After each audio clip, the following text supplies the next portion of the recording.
This will pretty much be our fundraising to raise funds for water awareness through the sport of outrigger in Samoa. So next year we're actually planning to do, this will be the first season for juniors between January and June next year. And we're raising funds for equipment and also for the events that we'll be doing leading up to the end of June. So we're hoping to have trainings throughout the year, throughout the 6 months, but at the same time we're looking at having an event every month. Up to this point, it's mainly been on the seniors, but we're trying to focus a lot more on the women and the junior paddlers that we have.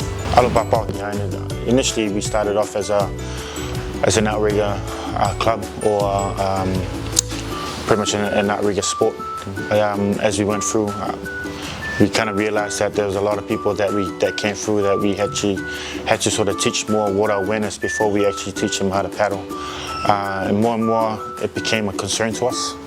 And then eventually we're trying to focus a little bit more on the water awareness and more than the sport itself. We feel that if we can grow water awareness in Samoa, then we can actually grow the sport as well. I feel that to grow the sport without the water awareness, it's going to be very challenging. So apart from that, it also has its cultural side of it as well. Like as we're all Pacific Islanders, we were brought here by our ancestors who travelled and also fished on the water, fed our families, protect our families through the oceans, and a lot of that is now gone. We want to get that back. It is sad when we look around and we see a lot of our children, and not just our kids as well, but also our senior members that they have no knowledge of the oceans and the currents that surround us all on a daily basis. So it's something that is deep to us to see that part of our culture slowly fade away. I mean, there's a lot of talent here in Samoa. There's netball players. We got, of course, our Toa Samoa and our rugby players. There's tennis. But I feel that outrigger is more than just a sport. I feel it's a sport that people should, Samoan people should know. Whether you play rugby, you still should know how to paddle. You still should know how to be in the water. Whether you play netball, it's still be something that you should have. Nowadays we're also trying to teach our people back into how to do our umu, how to do our launga,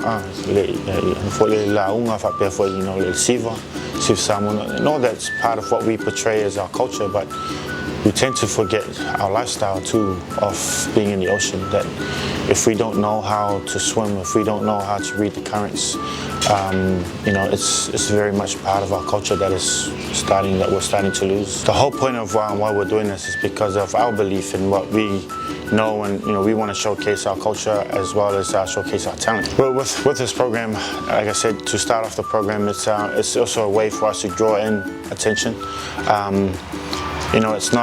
It's not always fun to be taught. People just want to jump in the water and just have fun. But when we have the sport like outrigger, it gives them something to have a goal or get excited about, and then that's where we sort of draw them in. But in all these programs, like I said, before we even get to the paddling side of it or the racing side of it, we have to teach them safety.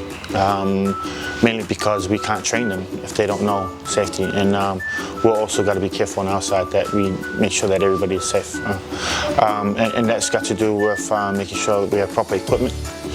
They need to know how to use the equipment. They need to know when to use the equipment, what to do, where to go. All that stuff before you even get to it.